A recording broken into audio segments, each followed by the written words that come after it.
फिर बात करते हैं रूस यूक्रेन युद्ध से। हमारी कवर स्टोरी।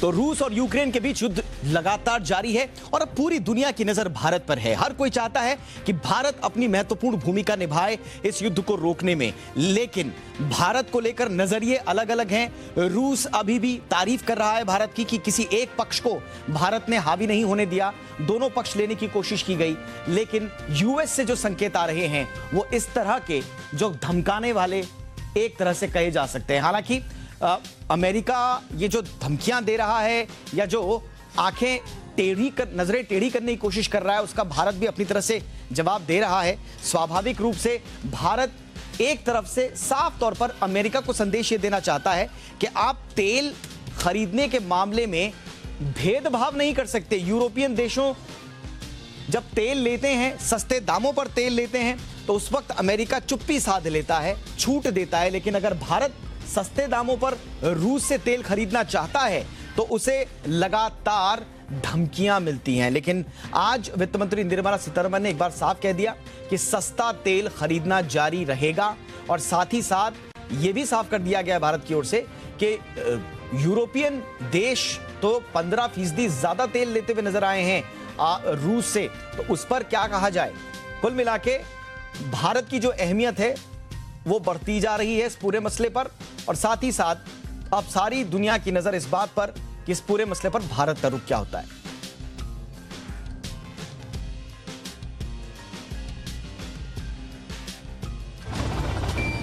रूस यूक्रेन के बीच इस हफ्ते बातचीत हुई, लेकिन हालात फिलहाल संभलते नहीं दिख रहे हैं। रूस युद्ध में अपनी रणनीति बदल भी रहा है और यूक्रेन पर लगातार हमले भी कर रहा है। हालांकि यूक्रेन की जवाबी कार्रवाई जारी है, लेकिन उसका असर बहुत ज्यादा रूसी सेना पर होता नहीं दिख रहा है। ताजा तस्वीरें बताती हैं कि यूक्रेन के बार्डियांस्क के इलाके में रूसी हमले और तेज होने वाले हैं। रूसी सैनिकों का यह काफिला देखिए, यह काफिला कीव को घेरने वाले काफिले से अलग है। बार्डियांस्क के इलाके में रूस ने पहले भी कई हमले किए। हालांकि यहां यूक्रेन ने रूसी टैंकों को काफी नुकसान पहुंचाया था, लेकिन अब इन रूसी सैन्य काफिले को देखकर आप समझ सकते हैं रूस बार्डियांस्क पर बड़ा हमला करने वाला है। रूस के समर्थन में चेचेन लड़ाके लगातार यूक्रेन पर जमीनी हमले कर रहे हैं। ये छोटे छोटे हमले बेहद कारगर और खतरनाक हैं। मकसद है यूक्रेनी सैनिकों को जमीनी स्तर पर खोजकर मारना। ये काफिला चेचेन लड़ाकों का है जो लगातार कीव की ओर बढ़ रहे हैं। अब तबाही की इन तस्वीरों को देखिए। ये तस्वीरें मारियोपोल की हैं, जहां रूस ने जोरदार हमले किए थे। इन तस्वीरों को देखकर आप समझ सकते हैं कि रूस ने यूक्रेन में कैसी तबाही मचाई है। कभी यहाँ बैंक और बाजार हुआ करते थे, अब सब तबाह हो चुका है। रूस के रक्षा मंत्रालय का दावा है कि अब तक उसने यूक्रेन के 124 एयरक्राफ्ट, 80 हेलीकॉप्टर, 345 यूएवी, 1826 टैंक, दूसरी विशेष गाड़ियां, 195 multi launch rocket system, 702 field artillery और मोटार, 1704 विशेष सैन्य गाड़ियों को तबाह कर दिया है। अब इन तस्वीरों को देखिए, ये पोप्सनाया इलाके की है, जहां रूस ने लड़ाकू हेलीकॉप्टरों से यूक्रेन पर लगातार हमले किए हैं। अब रूस के इन हमलों को देखिए। रूस ने यूक्रेन सैन्य भंडार पर हमले किए और इस हमले की लाइव मॉनिटरिंग की। अब इन तस्वीरों को देखिए जो विचलित करने वाली हैं और बताती हैं कि इस युद्ध में कितने लोगों को अपनी जान गंवानी पड़ी। मृतकों को लगातार प्लास्टिक बैग में पैक करके ले जाया जा रहा है। इन तस्वीरों में आप देख सकते हैं कि कैसे मारियोपोल के एक औद्योगिक इलाके में एक फैक्ट्री में रूस ने हमला करके इसे पूरी तरह से तबाह कर दिया था। इन हमलों के बीच यूक्रेन के राष्ट्रपति ज़ेलेंस्की दुनिया भर के सांसदों को संबोधित कर रहे हैं और रूस पर प्रतिबंध लगाने की मांग कर रहे हैं। इसी क्रम में उन्होंने ऑस्ट्रेलिया और नीदरलैंड की संसद को संबोधित किया। नीदरलैंड से गुजारिश की वो रूस के साथ अपना हर कारोबार बंद कर दें। ब्यूरो रिपोर्ट, जी मीडिया। और जैसा हम लगातार कह रहे हैं कि अब नजरें भारत पर। यूक्रेन से जारी युद्ध के बीच रूस के विदेश मंत्री सर्गेई लावरोव भारत के दौरे पर हैं। आज उनकी मुलाकात भारत के विदेश मंत्री एस जयशंकर से हुई है। जयशंकर के मुलाकात के बाद उन्होंने प्रधानमंत्री नरेंद्र मोदी से भी मुलाकात की और इस दौरान पीएम मोदी को रूस यूक्रेन जंग के हालात से भी उन्होंने अवगत कराया। वहीं रूस के विदेश मंत्री लावरोव ने किसी का पक्ष नहीं लेने के लिए भारत की सराहना की। लावरोव ने कहा कि हर मुश्किल वक्त में हमारे रिश्ते मजबूत रहे हैं। लावरोव ने भारत के जरिए भारत की धरती से अमेरिका पर भी निशाना साधा। उन्होंने कहा कि अमेरिका अपनी बात मनवाने के लिए दबाव बनाता है। वहीं भारत की तरफ से विदेश मंत्री एस जयशंकर ने एक बार फिर दोहराया कि विवादों का राजनीतिक समाधान होना चाहिए।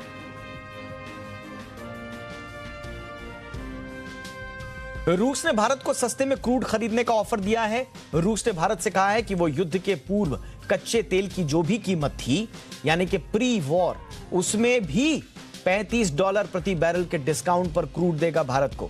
रूस से सस्ता तेल खरीदने को लेकर अमेरिका लगातार भारत पर दबाव बना रहा है, लेकिन वित्त मंत्री निर्मला सीतारमण ने भी साफ किया है कि भारत रूस से तेल खरीदना जारी रखेगा और अगर रूस के साथ ये डील हो जाती है तो आने वाले दिनों में आम लोगों को पेट्रोल डीजल के बढ़े हुए दामों से राहत मिल सकती है।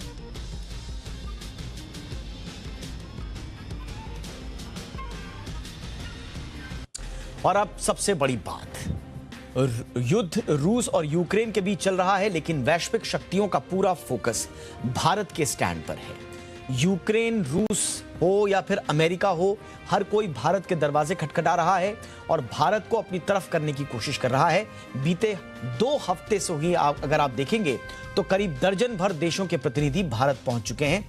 इसमें चीन, अमेरिका, ब्रिटेन समेत रूस भी शामिल है।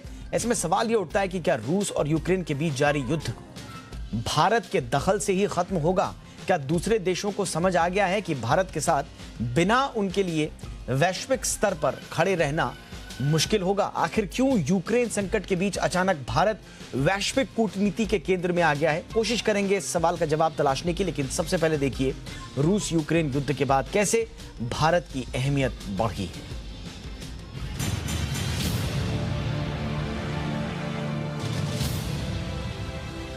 चीन के विदेश मंत्री वांग यी हो चाहे ऑस्ट्रेलिया के प्रधानमंत्री स्कॉट मॉरिसन, बीते 2 हफ्तों से कई देशों के प्रतिनिधि भारत पहुंच रहे हैं। रूस के विदेश मंत्री सर्गेई लावरोव भी भारत में हैं। यूएस के डिप्टी एनएसए दलीप सिंह भी भारत पहुंचे थे।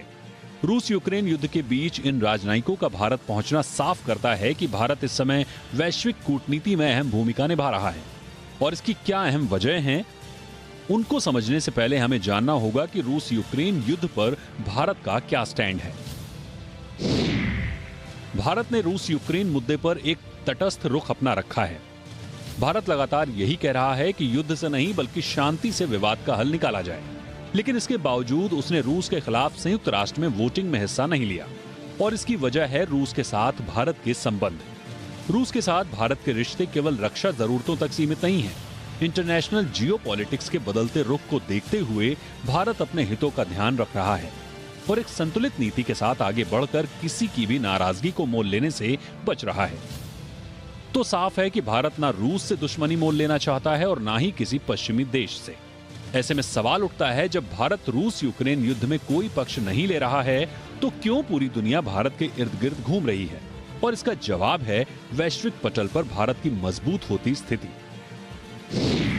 भारत एक बड़ी और उभरती हुई आर्थिक शक्ति है। दूसरे देश जानते हैं कि भारत के बढ़ते महत्व को देखते हुए उसे नजरअंदाज नहीं किया जा सकता है। यही वजह है कि पश्चिमी देश भारत को अपने पाले में करने की कोशिश में हैं। और जो कूटनीतिक दौरे हो रहे हैं उनमें द्विपक्षीय संबंधों के साथ यूक्रेन का मुद्दा भी एजेंडे में है। रूस यूक्रेन मुद्दे पर भारत की स्थिति को देखते हुए अमेरिका लगातार दबाव बनाने की कोशिश कर रहा है। भारत के दौरे पर पहुंचे अमेरिका के डिप्टी एनएसए ने भारत की ओर इशारा करते हुए आगाह किया है कि रूस पर लगाई गई पाबंदियों का उल्लंघन करने वालों को गंभीर नतीजे भुगतने पड़ेंगे। उन्होंने ये भी कहा कि भारत को ये उम्मीद नहीं करनी चाहिए कि चीन ने कभी एलएसी को पार किया तो रूस उसे बचाने आएगा। अमेरिका के इस रूखे बयान का भारत ने मजबूती के साथ जवाब दिया और संयुक्त राष्ट्र में भारत के पूर्व स्थायी प्रतिनिधि ने इसे जबरदस्ती की भाषा करार दिया है। इससे पहले भारत चीन को भी करारा जवाब दे चुका है। गलवान घाटी विवाद के बाद पहली बार भारत के दौरे पर पहुंचे चीनी विदेश मंत्री वांग यी को भारत ने साफ कहा कि दोनों देशों के रिश्ते बिगड़े हैं। भारत के विदेश मंत्री एस जयशंकर ने कहा कि जब तक सीमा पर चीन अपनी सेना पीछे नहीं हटाता तब तक रिश्तों में मिठास का घुलना मुश्किल है। यूक्रेन कई बार भारत से अपील कर चुका है कि वो जंग रोकने के लिए रूस को मनाए, क्योंकि चीन अमेरिका हो चाहे यूक्रेन, दुनिया का हर देश जानता है कि भारत अब एक मजबूत शक्ति बनकर उभर रहा है। ऐसे में भारत का रुख वैश्विक मामलों में काफी ज्यादा मायने रखता है और यही वजह है कि हर देश भारत को अपने पाले में करने की कोशिश कर रहा है। ब्यूरो रिपोर्ट, जी मीडिया। आइए चर्चा करते हैं इस वक्त, और मेरे साथ जुड़ चुके हैं खास मेहमान, जेएनयू में कैनेडियन, यूएस और लैटिन अमेरिकन स्टडीज के professor Chintamani Mahapatra. Mahapatra sir, good evening, बहुत बहुत स्वागत है शो पर आपका। सर, दुनिया क्या चाहती है, क्योंकि भारत आने का जो क्रम है वो लगातार बढ़ता जा रहा है। दिल्ली बहुत बिजी रही है बीते दिनों और आने वाले एक हफ्ते तक और ज्यादा बिजी रहने वाली है। क्या चाहती है दुनिया, भारत किस किरदार के रूप में उभर रहा है सर? अभी अभी मैंने आपका जो ब्यूरो रिपोर्ट सुना, काफी सही ढंग से बताया कि भारत जो भी करता है क्यों करता है।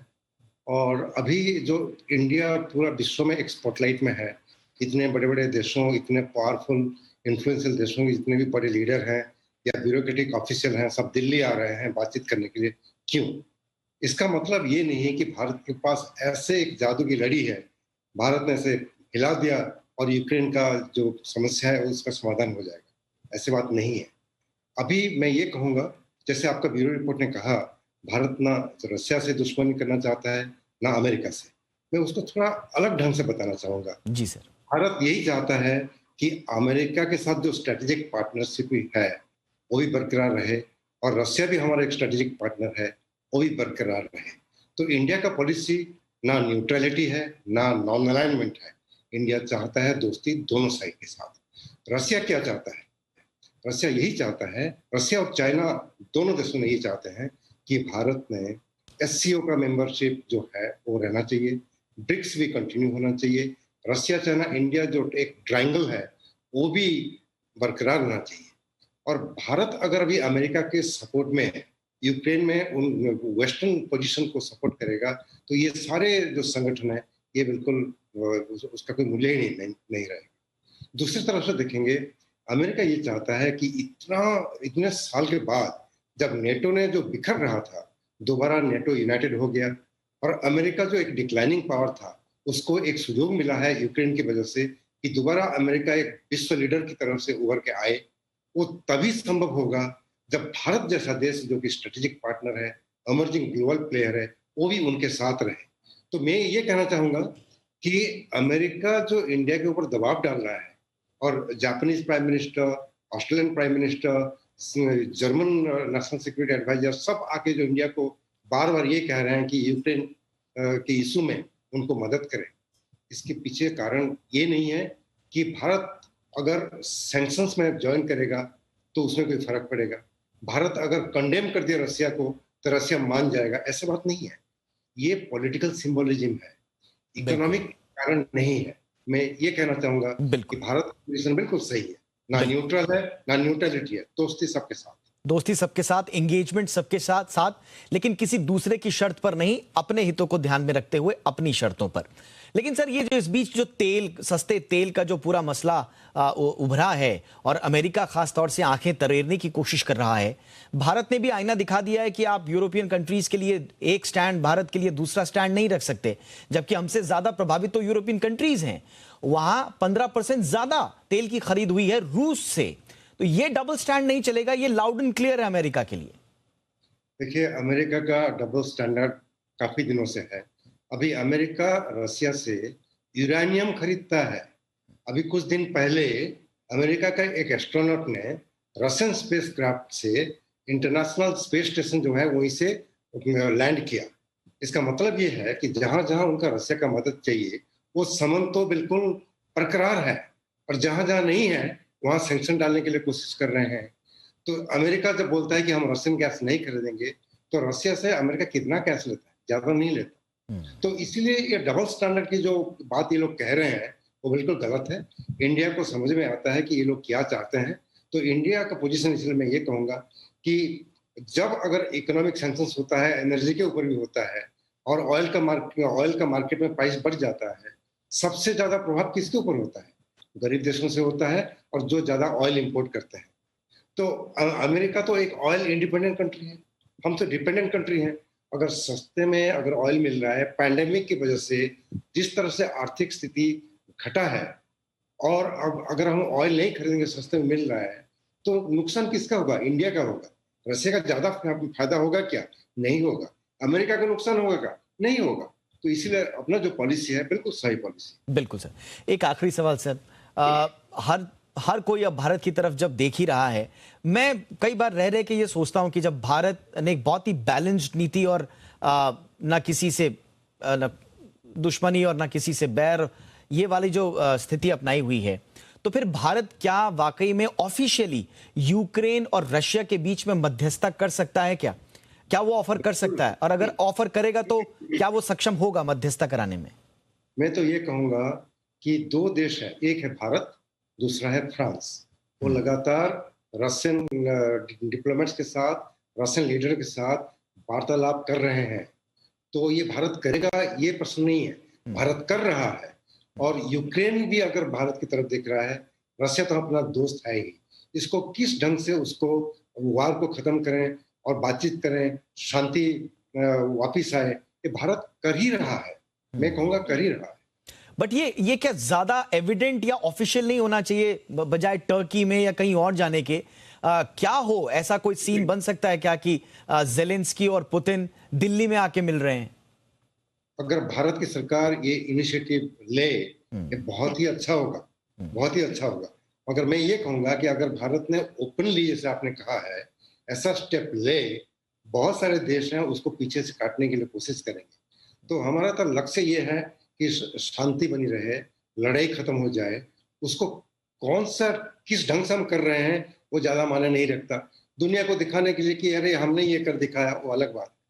अगर हम पहले करें और बाद में दुनिया को बताएं, ये सबसे बढ़िया रहेगा। बिल्कुल, एब्सोल्युटली। और जो मेरी जिज्ञासा थी उसमें आपकी जो हामी लगी है, मुझे लगता है कि वाकई में बहुत ही सुखद ये दृश्य होगा और भारत का एक अभूतपूर्व जो छवि का निर्माण होगा इसके बाद होगा, अगर हम ऑफिशियली स्टैंड लेके, हालांकि इस पे भारत सरकार को तय करना है। बहुत सारी चीजें सरकार के भीतर ऐसी होती हैं कि बोलने में हम लोगों के लिए बड़ा आसान होता है, लेकिन उसे एक्चुअल में इंप्लीमेंट करना बड़ा मुश्किल होता है। लेकिन वाकई में अगर ऐसा होता है कि भारत नई दिल्ली में जेलेंस्की और पुतिन को बैठाकर बातचीत करें, तो एक नए भारत की छवि पूरी दुनिया के सामने होगी। हालांकि बैक चैनल से भारत यही कर रहा है, भूमिका उसकी स्पष्ट है, वो मध्यस्थता ही एक तरह से कराने की कोशिश कर रहा है ताकि पूरी दुनिया में अमन और चैन कायम हो सके। बहुत बहुत शुक्रिया सर, आपने बहुत महत्वपूर्ण वक्त निकाला हमारे दर्शकों के लिए। Thank you so much. आगे बढ़ते हैं, कुछ और खबरों का रुख करते हैं। आपने हाल ही के ऑस्कर अवार्ड्स देखे होंगे। कुछ फिल्मों ने ऑस्कर में धमाल मचाया तो कुछ अवार्ड्स पाते पाते रह गई, लेकिन आज हम आपके लिए एक अलग ऑस्कर अवार्ड्स लेकर आए हैं जिसमें बेस्ट पिक्चर भी है, बेस्ट सॉन्ग भी है, बेस्ट सिनेमेटोग्राफी भी है। तो चलिए देखते हैं किसे कौन सा अवार्ड मिला।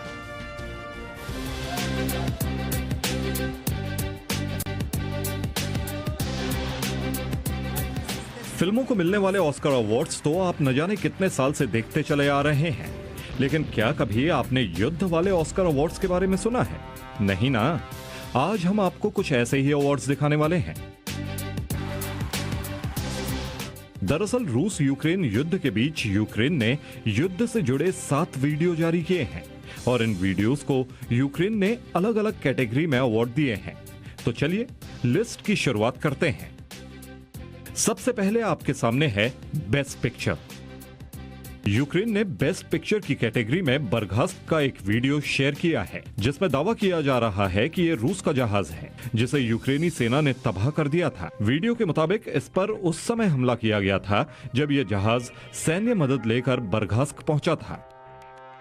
अवार्ड की अगली कैटेगरी है बेस्ट सपोर्टिंग एक्टर, जिसके लिए यूक्रेन ने इस ट्रैक्टर को चुना है। इस वीडियो में यूक्रेन ने यह दिखाने की कोशिश की है कि रूस के टैंकों को चलाने के लिए भी यूक्रेनी ट्रैक्टर के सपोर्ट की जरूरत होती है।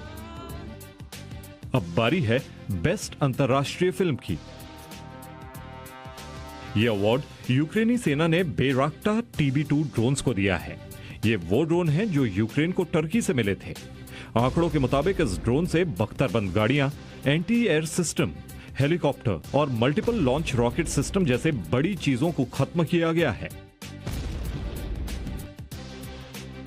अगला अवार्ड बेस्ट सिनेमेटोग्राफी के लिए, जिसे यूक्रेनी सेना ने इस वीडियो को दिया है जिसमें रूस का हेलीकॉप्टर मिसाइल हमले के बाद ध्वस्त हो जाता है। और यह कारनामा अमेरिकी स्ट्रिंगर मिसाइलों का है जिसकी मदद से न जाने कितने हेलीकॉप्टर यूक्रेनी सेना ने मार गिराए।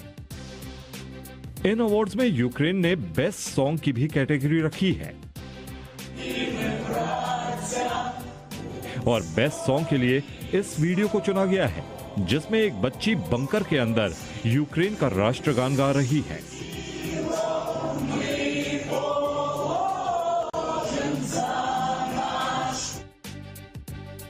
अपने ऑस्कर पैरोडी में यूक्रेन ने बेस्ट एक्ट्रेस का अवार्ड भी रखा है।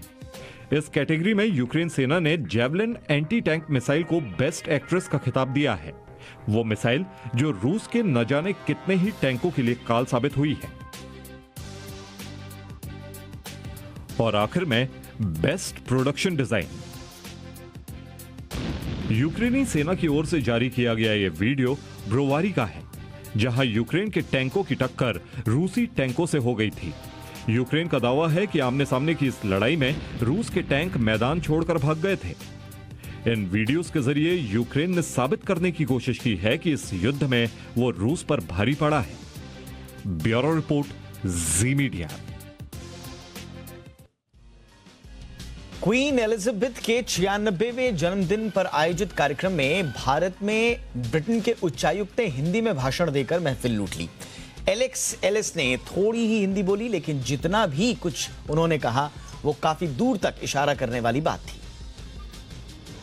आजकल यूक्रेन में बहुत मुश्किल है। भारत में ब्रिटेन के उच्चायुक्त एलेक्स एलिस ने अपनी हिंदी स्पीच से सबको चौंका दिया। मौका था क्वीन एलिजाबेथ के 96वें जन्मदिन पर आयोजित कार्यक्रम का।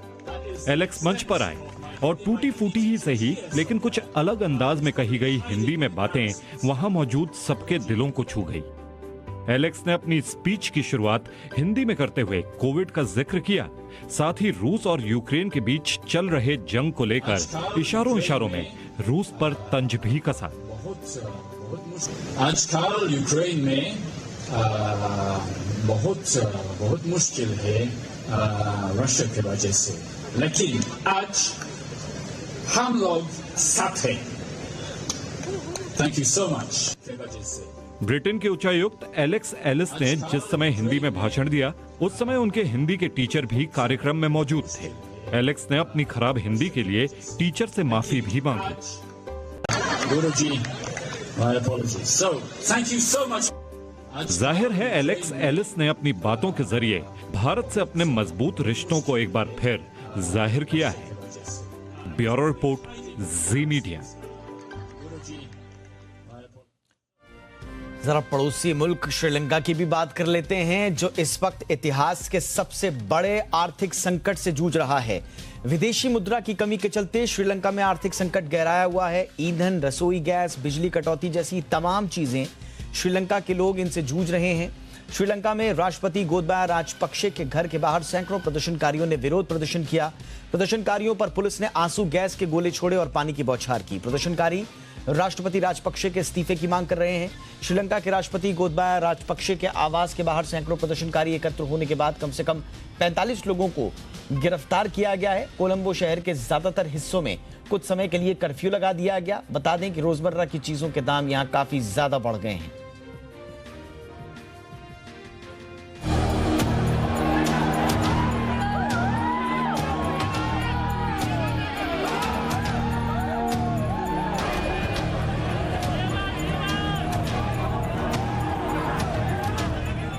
कहीं गुस्सा,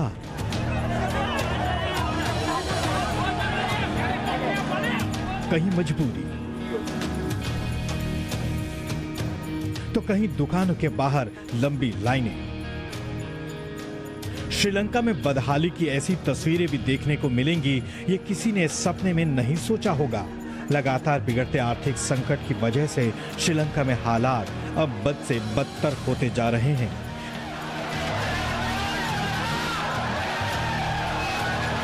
डीजल पेट्रोल की बढ़ती कीमतों ने संकट को और ज्यादा बढ़ा दिया है। कोलंबो के इस पेट्रोल पंप पर नजर डालिए, जहां पेट्रोल के लिए विवाद हो रहा है। तेल के लिए जारी ऐसे ही विवादों में कई लोगों की मौत भी हो चुकी है। आम जनता के आक्रोश को देखते हुए श्रीलंका की सरकार ने अब पेट्रोल पंप के बाहर सेना को तैनात करने का फैसला लिया है। अब जरा दुकान पर मौजूद इस फ्रिज को देखिए। श्रीलंका में बिजली की किल्लत होने की वजह से फ्रिजों में रखा सामान भी खराब हो रहा है। खाने पीने की चीजों को खरीदने के लिए भी दुकानों के बाहर लंबी लाइन लगी हुई है। महंगाई और मूलभूत सुविधाओं की कमी से आम जनता के सब्र का बांध भी अब टूटने लगा है और जनता के गुस्से की आग अब सरकार तक पहुंच रही है। राजधानी कोलंबो में कुछ प्रदर्शनकारियों ने राष्ट्रपति आवास में घुसने की कोशिश की, जिसे रोकने के लिए पुलिस ने टीयर गैस और वाटर कैनन का इस्तेमाल किया। श्रीलंका में लोगों के पास खाने पीने का सामान नहीं बचा, वो सड़कों पर परेशान घूम रहे हैं। इन सब के अलावा श्रीलंका पर कर्ज लगातार बढ़ता जा रहा है। ऐसे में श्रीलंका की सरकार कैसे अब संकट से बाहर निकालेगी, ये चुनौती सबसे बड़ी है और ऐसा करने में वक्त लगा तो श्रीलंका के हालात और ज्यादा बिगड़ सकते हैं। ब्यूरो रिपोर्ट, जी मीडिया। इधर हमारे दूसरे पड़ोसी पाकिस्तान में चल रहे सियासी संकट के बीच पीएम इमरान खान ने कहा है कि उनके खिलाफ विदेशी साजिश रची जा रही है। जी न्यूज से एक्सक्लूसिव बातचीत में इमरान खान बोले कि पाकिस्तान के खिलाफ कई सालों से विदेशी सरजमी से साजिशें की जा रही हैं। उन्होंने फिर दोहराया कि वो इस्तीफा नहीं देंगे। इससे पहले कल रात को इमरान ने देश को संबोधित करते हुए भारत की विदेश नीति की तारीफ की थी। इमरान ने कहा था कि भारत ने अपनी विदेश नीति को हमेशा सबसे ऊपर रखा। इमरान ने कहा कि स्वतंत्र विदेश नीति राष्ट्र निर्माण का अहम हिस्सा होता है। लेकिन पाकिस्तान की सियासी कहानी पर गौर करें तो पता चलता है कि सबने मिलकर इमरान खान का अप्रैल फूल बना दिया। चलिए आपको दिखाते हैं कि कौन है वो किरदार जिन्होंने इमरान को अप्रैल फूल बनाया और इमरान है कि विदेशी सरजमी से साजिश की बात करते हैं।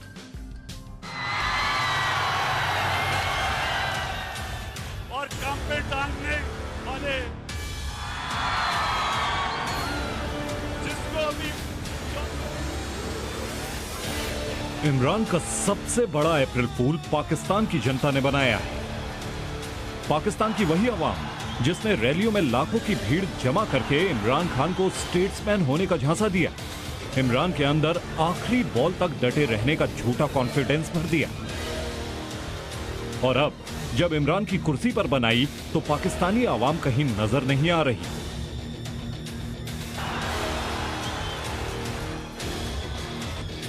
एक तरफ वैसे सहयोगी दल जो 4 साल तक सत्ता की मलाई खाते रहे, इमरान का साथ निभाने का छलावा करते रहे, वो ऐन वक्त पर विरोधी खेमे में जा बैठे।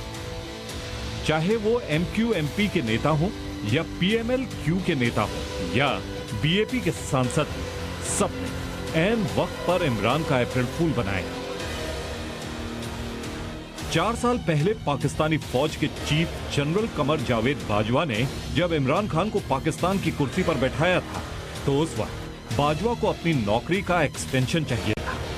बाजवा ने इमरान को पीएम बनते ही हाथ पकड़कर अपनी नौकरी की मियाद बढ़वा ली थी। लेकिन जिस बाजवा के भरोसे इमरान की सियासत चल रही थी, उसी जनरल बाजवा को इमरान खान ने ISI चीफ की बहाली के नाम पर आंखें दिखाने की कोशिश की।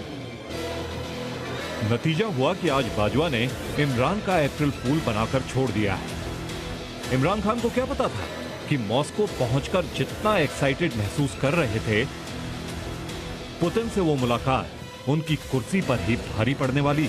पता नहीं कोई वजह क्या बता रहा है कि जी आप रूस चले गए, वो तो और यूरोपियन लीडर्स भी रूस चले गए थे, लेकिन खास पाकिस्तान को कि आप क्यों चले गए हैं, जिस तरह कि हम कोई उनके नौकर हैं।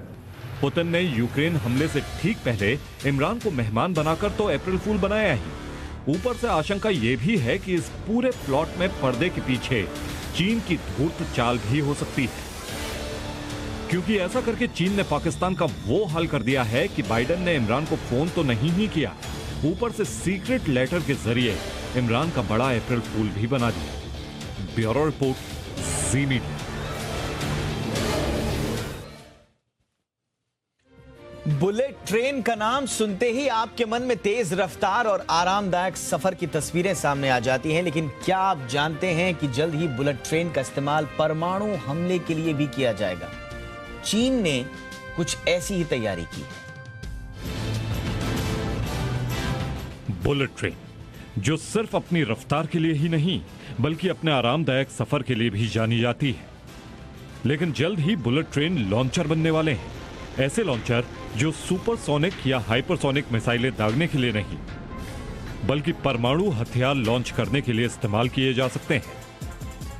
और ऐसा करने का दावा चीन कर रहा है। चीन का कहना है कि उसने ऐसे बुलेट ट्रेन तैयार किए हैं जो न सिर्फ तेजी से परमाणु हथियारों को एक कोने से दूसरे कोने तक ले जा सकते हैं बल्कि उसे किसी भी कोने से लॉन्च भी कर सकते हैं। ट्रेन देश के विशाल इलाके में हमेशा घूमती रहेंगी ताकि दुश्मन देश न इसे ट्रैक कर सकें और न ही नष्ट कर सकें। इस नए लॉन्चर से चीन लद्दाख में अपने इलाके से ऑस्ट्रेलिया तक और पूर्वी इलाके में अमेरिका के न्यूयॉर्क तक मिसाइल दाग सकता है।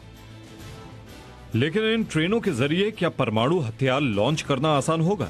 यह सवाल इसलिए क्योंकि परमाणु मिसाइलों को दागने में इतना जोर लगता है कि उनका वजन ट्रेन की अधिकतम वजन क्षमता से भी 4 गुना ज्यादा हो जाता है। ऐसे में अगर दबाव का असर ट्रैक और उसके आसपास के इंफ्रास्ट्रक्चर पर पड़ेगा तो भारी नुकसान पहुंच सकता है। लेकिन चीन ने अपने प्रोजेक्ट DF-41 में इसका भी हल निकाल लिया। दरअसल चीन की DF-41 मिसाइल 21 से 22 मीटर लंबी है और लॉन्च के समय इसका वजन 80,000 किलोग्राम होता है। इसे 3 स्टेज वाले इंजन के साथ लॉन्च किया जाता है, यानी मिसाइल की लॉन्चिंग के समय ट्रेन पर उसका जोर कम पड़ेगा, जिससे मिसाइल 12 से 15,000 किलोमीटर की दूरी तक पहुंच जाती है। ऐसा दावा किया जाता है कि इसमें 10 MIRV लगे हैं जो एयर डिफेंस सिस्टम को मात दे सकते हैं। रेल के जरिए लॉन्च की जाने वाली मिसाइल को हाइपरसोनिक मिसाइल से भी बदला जा सकता है ताकि वो और ज्यादा घातक हो जाएगी। ब्यूरो रिपोर्ट, जी मीडिया। इंडिया 360 में वक्त है छोटे से ब्रेक का, लेकिन ब्रेक के बाद आपको दिखाएंगे हमारी खास सीरीज मेटा की पाठशाला। बताएंगे कि मेटा की दुनिया में नौकरियों के मौके कैसे आएंगे। देखते रहिए इंडिया 360।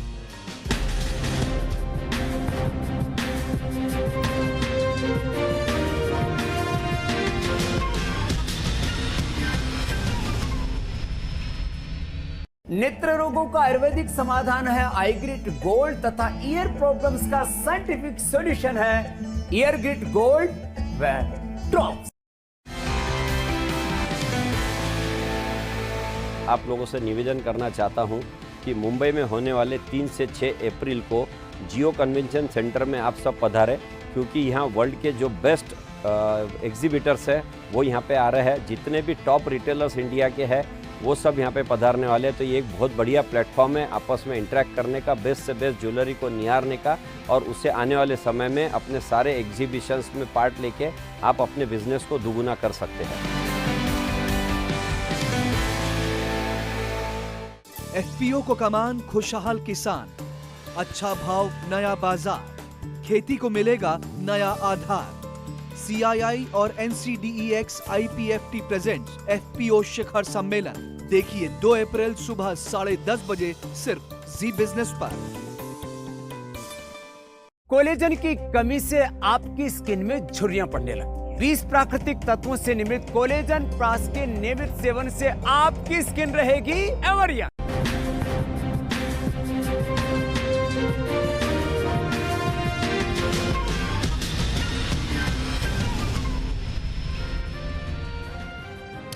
ब्रेक के बाद आपका स्वागत है और आइए शुरू करते हैं इंडिया 360 की खास पेशकश मेटावर्स की पाठशाला।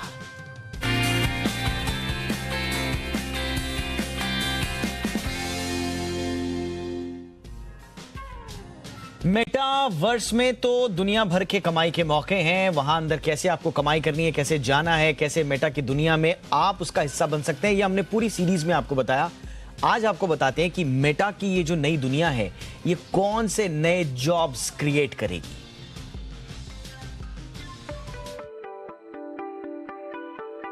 मेटा सोशल मीडिया का फ्यूचर माना जा रहा है।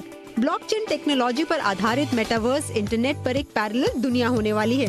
इसमें घर बाहर सब कुछ होगा, लेकिन हर एक चीज, हर एक इंसान का इस यूनिवर्स में होगा डिजिटल अवतार, जिसे मेटा की भाषा में NFT यानी कि नॉन फंजिबल टोकन कहा जाता है। ब्लॉकचेन एक ऐसी डिजिटल लेजर जिसकी कॉपी हर एक उस सिस्टम में होती है जो कि उस ब्लॉकचेन का हिस्सा होते हैं। जब भी इस लेजर में कोई ट्रांजैक्शन होती है तो उसकी डिटेल हर एक उस सिस्टम को जाती है जो कि ब्लॉकचेन का हिस्सा है। इसी वजह से ब्लॉकचेन टेक्नोलॉजी को हैक करना या कॉपी करना नामुमकिन होता है। NFT नॉन फंजिबल टोकन वो भी इस दुनिया में यूनिक होती है, एक ही होती है मेटावर्स में, जिसे कॉपी करना नामुमकिन होता है। मेटावर्स का हिस्सा जो लोग बन चुके हैं उनके पास कमाई के कई मौके हैं, जिनमें NFT में ट्रेडिंग, वर्चुअल रियल एस्टेट में बाइंग सेलिंग, मेटावर्स से जुड़े कई कॉन्सेप्ट से कमाई वगैरह शामिल हैं। लेकिन आम लोगों के लिए भी मेटा की दुनिया नए मौके लेकर आई है, खासकर न्यू एज जॉब्स के लिहाज से। आने वाले दिनों में मेटावर्स को डिजाइन करने वाले coders, developers, virtual architect, metaverse planners, metaverse research scientist, blockchain engineers, data scientist, cloud expert और मेटावर्स सिक्योरिटी एक्सपर्ट्स जैसे पदों पर हजारों लाखों लोगों की जरूरत पड़ने वाली है। मेटावर्स की दुनिया अब भी कई लोगों के लिए एक नामुमकिन और आभासी दुनिया है, लेकिन नई टेक्नोलॉजी और न्यू एज कम्युनिकेशन के दौर में जितनी तेजी से मेटावर्स को लेकर नजरिया बदल रहा है, आने वाले दिनों में इस वर्चुअल दुनिया की रियल दुनिया में अहमियत बढ़ सकती है। फिलहाल तो हम आपको यही सलाह देंगे कि अगर आप इस दुनिया में किसी भी रूप में निवेश के नजरिए से उतरने की सोच रहे हैं तो ध्यान रखिएगा, क्योंकि ये अनरेगुलेटेड और हाईली वॉलेटाइल मार्केट है, लिहाजा सोच समझ कर ही निवेश करें। एकता सूरी, जी मीडिया, मुंबई।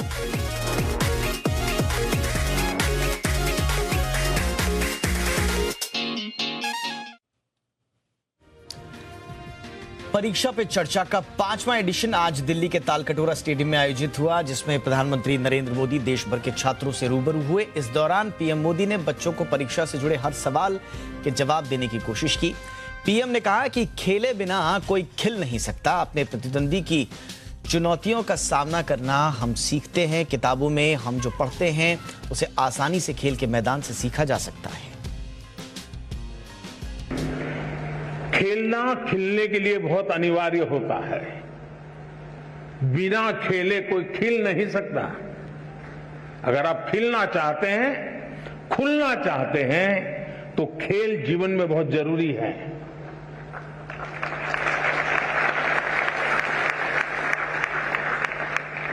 टीम स्पिरिट आता है, साहस आता है, अपने प्रतिस्पर्धी को समझने की ताकत आती है। ये सारी किताबों में से जो सीखते हैं, खेल के मैदान में आसानी से सीख सकते हैं, लेकिन वो पहले हमारी शिक्षा व्यवस्था से बाहर था, एक्स्ट्रा एक्टिविटी था, उसको प्रतिष्ठा दी।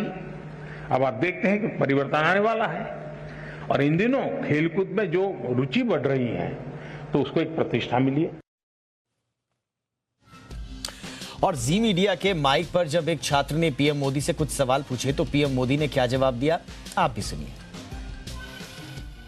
नमस्कार, मेरा नाम हरिओम मिश्रा है और मैं कैम्ब्रिज स्कूल नोएडा की 12वीं कक्षा का छात्र हूं। मेरा आज प्रधानमंत्री जी से सवाल है कि जैसा इस साल कॉलेज में एडमिशन की प्रक्रिया में काफी बदलाव लाए गए हैं और इस साल बोर्ड परीक्षा के पैटर्न में भी काफी बदलाव लाए गए हैं, तो इन सारे बदलावों के बीच में हम विद्यार्थी अभी बोर्ड परीक्षा पर ध्यान दें या फिर हम कॉलेज के एडमिशन की प्रक्रिया पर ध्यान दें, हम किस चीज को और अपनी तैयारी किस प्रकार करें?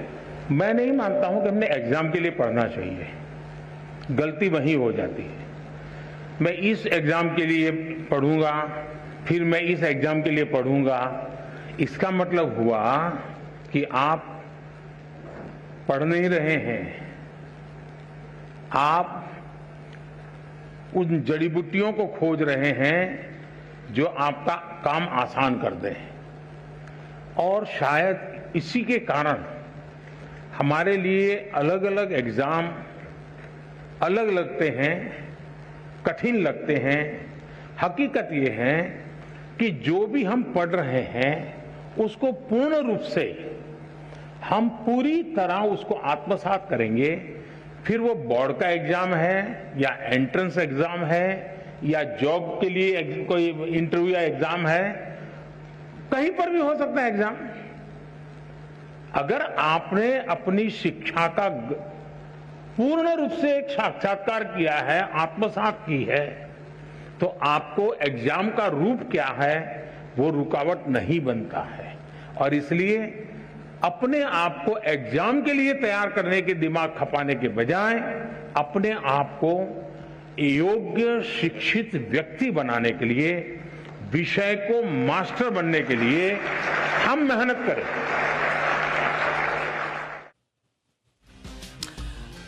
आइए आगे बढ़ते हैं। देश के कई राज्यों ने कोरोना से जुड़ी पाबंदियों को खत्म कर दिया है। मास्क लगाए जाने की अनिवार्यता भी खत्म की जा रही है। इस बीच ICMR NIV की निदेशक डॉक्टर प्रिया अब्राहम ने कहा है कि कोरोना केस कम हो जाने के बावजूद हमें सतर्क रहने की जरूरत है। खासतौर से मास्क लगाना बंद करना ठीक नहीं होगा, क्योंकि ये बीमारी के खिलाफ एक अहम हथियार है। उन्होंने कहा कि अभी कोविड-19 संक्रमण बहुत कम है, जो निश्चित ही अच्छी और राहत की बात है। इसके बावजूद हमें अभी सावधानी और सतर्कता बनाए रखने की जरूरत है। सभी सावधानियां से दूर हो जाने का समय अभी नहीं आया है। किसी भीड़ भाड़ वाली जगह पर हमें मास्क लगाना चाहिए। संक्रमण को फैलने से रोकने के मास्क की भूमिका बड़ी महत्वपूर्ण होती है। I don't think it is a time to completely throw our precautions away. I personally believe that in any crowded place where we are sitting fairly close to each other or in a poorly ventilated place, we must wear a mask. A mask definitely has a role in curtailing transmission. Should there be even one person who's infected and in a crowded room, he can transmit that infection to others. अब राज्यों में mask लगाने की अनिवार्यता को खत्म कर दिया गया है। केंद्र ने भी कोरोना से जुड़ी सभी पाबंदियों को हटा लिया है। लेकिन क्या फिर यह मान लिया जाए कि कोरोना का खतरा खत्म हो चुका है, जैसा कि ICMR NIV की निदेशक भी कह रही हैं? रिपोर्ट देखिए और डिटेल में इस मसले को समझिए।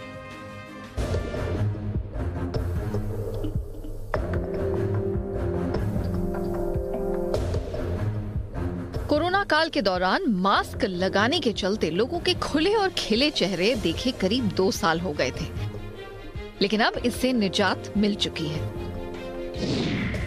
केंद्र सरकार ने जहां कोरोना संबंधी सभी पाबंदियों को 31 मार्च से हटा लिया है और करीब 2 साल से कोविड को लेकर लगे डिजास्टर मैनेजमेंट एक्ट को खत्म कर दिया है और राज्यों को भी पाबंदियों को हटाने का सुझाव दिया है। केंद्र की पहल के बाद महाराष्ट्र, दिल्ली, पश्चिम बंगाल और यूपी ने मास्क लगाने की अनिवार्यता को खत्म कर दिया है। अब मॉल, मल्टीप्लेक्स में जाने के लिए वैक्सीनेशन सर्टिफिकेट दिखाने की जरूरत नहीं होगी। वहीं केरल को छोड़ बाकी राज्यों में इसे लेकर कंसिडरेशन शुरू हो गया है और 1-2 दिन में मध्य प्रदेश, राजस्थान, कर्नाटक के साथ दूसरे राज्य भी कोरोना संबंधी पाबंदियों को हटा सकते हैं।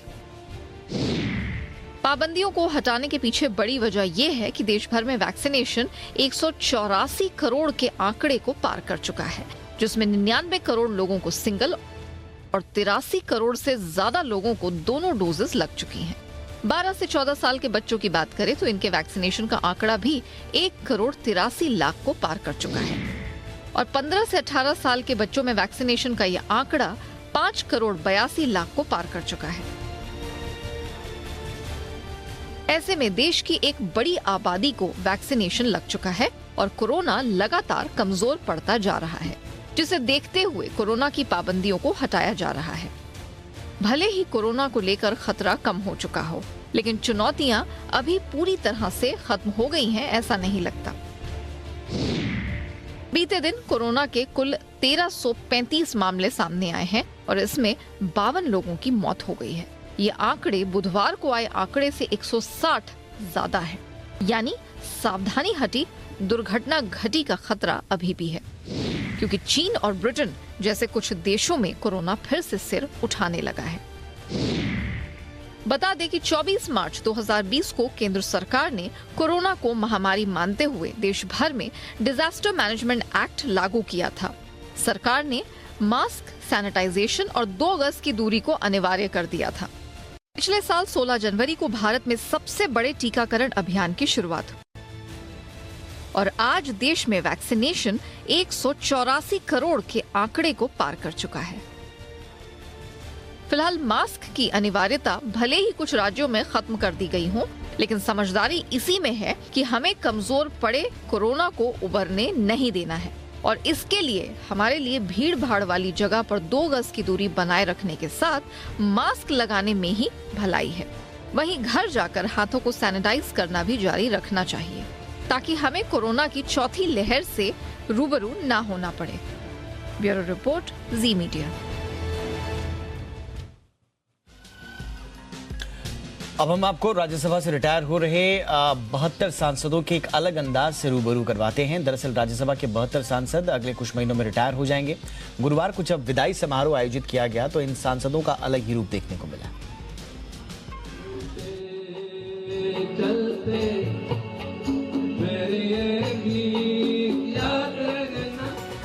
ऐसा मौका कम ही मिलता है जब हमारे देश के माननीय एक साथ एक मंच पर राज्यसभा से रिटायर हो रहे 72 सांसदों के लिए 31 मार्च का दिन यादगार पल बन गया। ये सभी सांसद मार्च से जुलाई के बीच रिटायर हो रहे हैं। गुरुवार को एक विदाई समारोह में जब ये सभी सांसद इकट्ठा हुए तो विदाई के गीत भी गाए और हंसी ठिठोली भी हुई।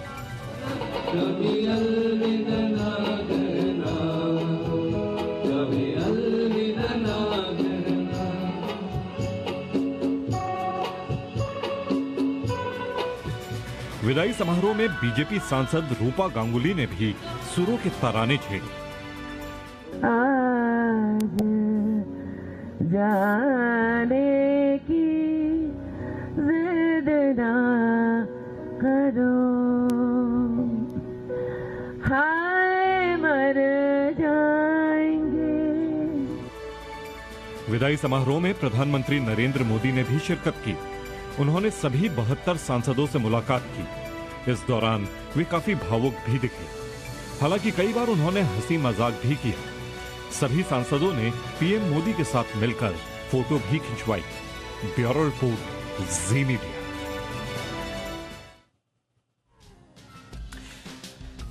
बात बाजार की। कारोबारी हफ्ते के आखिरी दिन और वित्तीय वर्ष के पहले दिन बाजार में शानदार तेजी देखने को मिली। बाजार को आज रियल्टी, पावर और बैंकिंग शेयरों में खरीदारी से सपोर्ट मिला।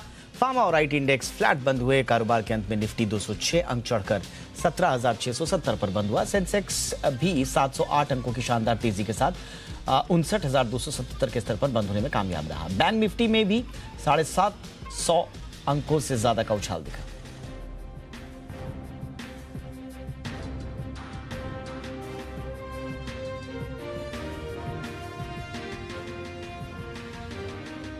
अंतरिक्ष में सूर्य के अस्त होने के बाद पृथ्वी का दूसरा हिस्सा अंधेरे में डूब जाता है। एक टाइम लैप्स वीडियो में यह नजारा स्पेस में देखा गया। इस वीडियो को स्पेस स्टेशन से रिकॉर्ड किया गया था।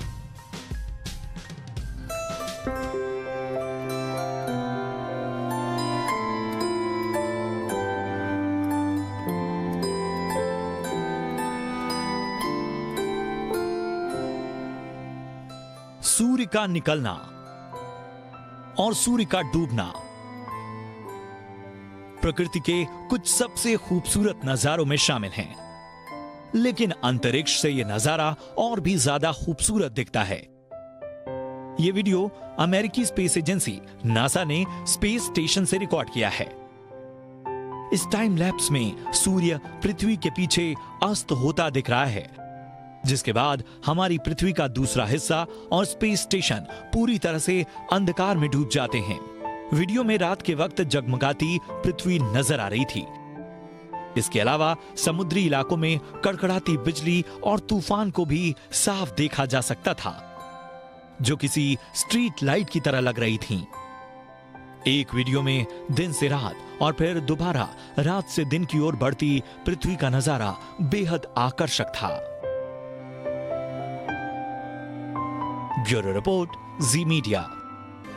इंडिया 360 में आज बस इतना ही। #ZIndia360 पर अपनी राय जरूर भेजें। नमस्कार।